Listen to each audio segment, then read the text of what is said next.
నమస్తే, welcome to #you. నేను మీ Rajesh. So ఇప్పుడు తెలంగాణలో ఉన్నటువంటి రాజకీయాలన్నీ కూడా కాళేశ్వరం ప్రాజెక్టు దాని చుట్టూతో జరిగినటువంటి స్కామ్ల మీద నడుస్తోంది. అంటే ఇప్పుడు ప్రధానంగా ఇదే కాళేశ్వరం ప్రాజెక్టులో ఏదైతే కుంగిపోయినటువంటి బ్యారేజ్లు ఉన్నాయో మేడిగడ్డ, సుందిల్ల, అన్నారం, ఈ 3 బ్యారేజ్లకు సంబంధించినటువంటి వ్యవహారాన్ని పూర్తి స్థాయిలో జస్టిస్ పిసి ఘోష్ కమిషన్ వేసి మరీ విచారణ జరిపి ఆ రిపోర్ట్ ఇప్పుడు ప్రభుత్వం దగ్గర ఉంది. అది ఇప్పుడు సోమవారం కానీ మంగళవారం కానీ ప్రభుత్వం అసెంబ్లీలో పవర్ పాయింట్ ప్రజెంటేషన్ ఇచ్చే అవకాశం ఉంది. మరి ఇటువంటి సందర్భాల్లో ఆ రిపోర్ట్ సుదీర్ఘంగా 600 పేజీలకు పైగా ఉన్నటువంటి రిపోర్ట్ని 60 పేజీలకు కుదించడానికి, ఆ రిపోర్ట్ యొక్క సారాంశాన్ని 60 పేజీలకు కుదించడానికి ఒక 3 మెన్ కమిటీని కూడా ప్రభుత్వం వేసింది. అయితే ఇక్కడ ప్రధానంగా ఆ 3 మెన్ కమిటీ ఇచ్చినటువంటి 60 పేజీల రిపోర్ట్ ఆల్రెడీ మనకి చాలా వరకు మీడియాలో క్యారీ ఫార్వర్డ్ అయింది. అది పెద్ద సీక్రెట్గా దాచాల్సిన అవసరం లేదు. కానీ పూర్తి స్థాయిలో ఉన్నటువంటి 600 పేజీల రిపోర్ట్ కేవలం క్యాబినెట్ కూడా చూడలేదు. అంటే క్యాబినెట్లో కూడా కేవలం 60 పేజీల రిపోర్ట్నే ప్రజెంట్ చేసింది ప్రభుత్వం. మరి ప్రధానంగా ప్రభుత్వం సిఎస్ దగ్గర ఇట్లాంటి కొంతమంది ఇరిగేషన్ శాఖ అధికారుల దగ్గర మాత్రమే ఆ 600 పేజీల రిపోర్ట్ ఉన్నట్టుగా మనకు తెలుస్తోంది. మరి ఇటువంటి సందర్భాల్లో కాళేశ్వరం ప్రాజెక్ట్ మీద ఇప్పుడు కేసీఆర్ కౌంటర్ అటాక్ చేస్తున్నాడు ప్రభుత్వాన్ని. అంటే ఇక్కడ అసెంబ్లీలో చర్చ పెట్టే కంటే ముందే వాళ్ళు లీగల్గా అప్రోచ్ అయిపోయారు, హైకోర్టుకు వెళ్ళారు. మరి ఎందుకు వెళ్ళారు, ఎట్లా వెళ్ళారు, మరి ఆ రిపోర్ట్లో ఉన్నటువంటి ఆ పాయింట్స్, ఆ సారాంశం 60 పేజీల రిపోర్ట్ కాకుండా ఇన్డెప్త్ సారాంశం మరి ఎట్లా బీఆర్ఎస్ పార్టీ పసిగట్టిందనే చర్చ ఇప్పుడు పొలిటికల్ వర్గాల్లో విస్తృతంగా రేగుతోంది. అంటే ఎట్లా వాళ్ళు దాన్ని ఆ రిపోర్ట్లో ఉన్నటువంటి సారం పట్టారు, ఇప్పుడు హైకోర్టులో ఎట్లా వెళ్ళారు, మరి ఇప్పుడు సుప్రీంకోర్టుకు కూడా వెళ్ళాలనే ఒక డిసిషన్ తీసుకున్నారు. అంటే ఇదంతా కూడా ఒక రకంగా చూస్తూ ఉంటే ఇక్కడ పరిస్థితులు తెలంగాణ ప్రభుత్వంలో ఏది దాగే పరిస్థితి లేదా అనే ఒక ప్రశ్న ఉత్పన్నమవుతుంది తెలంగాణ రాజకీయ వర్గాలు. అంటే నిజానికి దాచాలంటే కూడా దాగదులే, దాగుడు మూతలు చెల్లవులే అన్నట్లుగానే ఉందా వ్యవహారం అంతా అనే ఒక ప్రశ్న కూడా లేవనెత్తున్నారు.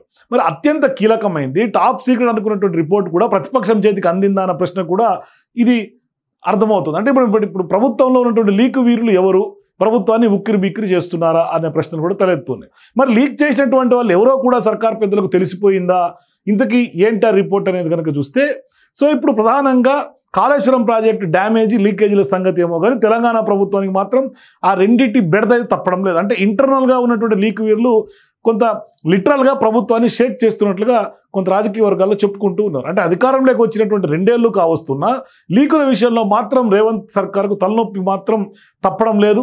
తాజాగా కాళేశ్వరం కమిషన్ రిపోర్ట్ కూడా పూర్తి నివేదిక ప్రతిపక్ష పార్టీ చేతికి అందిందన్న విషయం తెలిసి ప్రభుత్వంలో ఉన్నటువంటి పెద్దలు కొంత షాక్ అవుతున్నట్లు కనిపిస్తోంది.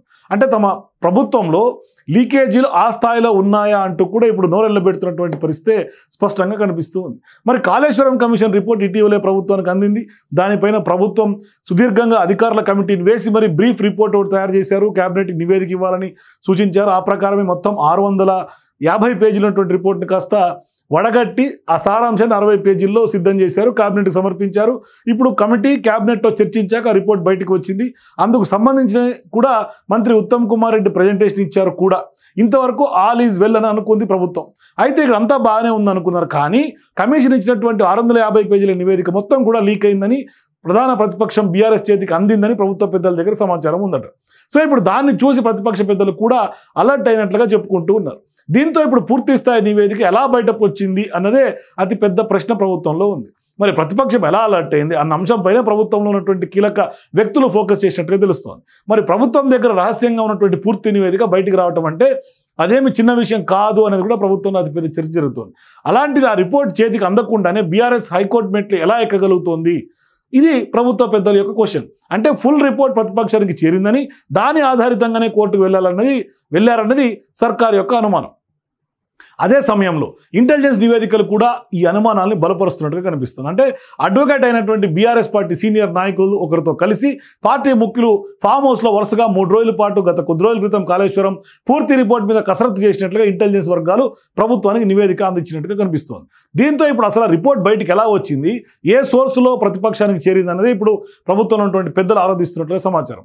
అందులో భాగంగానే కాళేశ్వరం కమిషన్ కార్యాలయం నుంచి వెళ్లే ప్రసక్తే ఉండబోదని ప్రాథమిక నిర్ధారణకు కూడా వచ్చినట్లుగా తెలుస్తోంది.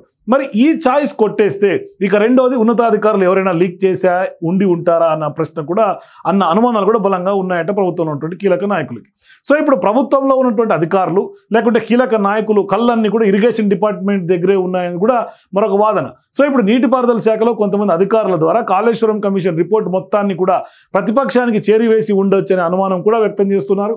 మరి ఈ విభాగంలో చాలా మంది అధికారులు ప్రాజెక్ట్ నిర్మాణంలో పనిచేసి ఉన్నారు కాబట్టి ఆ సంబంధాల దృష్ట్యా అక్కడి నుంటే ఇది కొంత లీక్ అయినట్టుగా అంచనా అయితే వేస్తున్నారు. అట్లాగని 100% ఆఫీసర్స్ని కొంత అనుమానించలేనటువంటి పరిస్థితులు కూడా ఉన్నాయి. ఇందులో సొంత పార్టీ నేతల హస్తం కూడా ఉండొచ్చిన డౌట్స్ కూడా కొంత పెరుగుతున్నటువంటి నేపథ్యం ఉంది. సో ఏది ఏమైనా బీఆర్ఎస్ పార్టీకి అయితే ప్రభుత్వంలో ఉన్నటువంటి అనేక అంశాల్లో ఉన్నటువంటి అధికారులు కొందరు ఇప్పటికే సహకరిస్తున్నట్టు చర్చ రాజకీయ వర్గాల్లో ఉన్నటువంటి నేపథ్యంలో తాజాగా కాళేశ్వరం కమిషన్ యొక్క నివేదిక ఇచ్చినటువంటి నేపథ్యంలో ప్రభుత్వం కూడా కొంత అలర్ట్గా ఉండాల్సినని ఖచ్చితంగా ఈ ఘటన చూసిన తర్వాత ఖచ్చితంగా కనిపిస్తోంది. మరోవైపు పెద్ద ఎత్తున అధికార పార్టీలో ఉన్నటువంటి కొంత అధికారులైనా కొంతమంది పెద్దలైనా కొంత ఈ లీక్ వీర్ల మీద దృష్టి పెట్టాల్సినటువంటి అవసరం ఉంది. మరోవైపు ఈ లీకులు ఇప్పుడు ప్రతిపక్ష పార్టీ కొంత అస్త్రంగా మారుతోంది. వాళ్ళు కొంత ముందుగానే అలర్ట్ అవుతున్నటువంటి పరిస్థితి కనిపిస్తుంది. సో ఇటువంటి వ్యవహారాలు నడుస్తున్నటువంటి నేపథ్యంలో కొంత ప్రభుత్వం కూడా ఆచితూచి వ్యవహరించాల్సినటువంటి అవసరం ఉందని చాలా మంది రాజకీయ నిపుణులు కూడా భావిస్తారు. మొత్తం మీద బీఆర్ఎస్ అలర్ట్ అయింది నిజంగానే ఈ లీక్ అవ్వటం వల్లేనా? మీ అభిప్రాయాలు కింద కామెంట్స్ తెలియజేయండి. For more videos please watch #.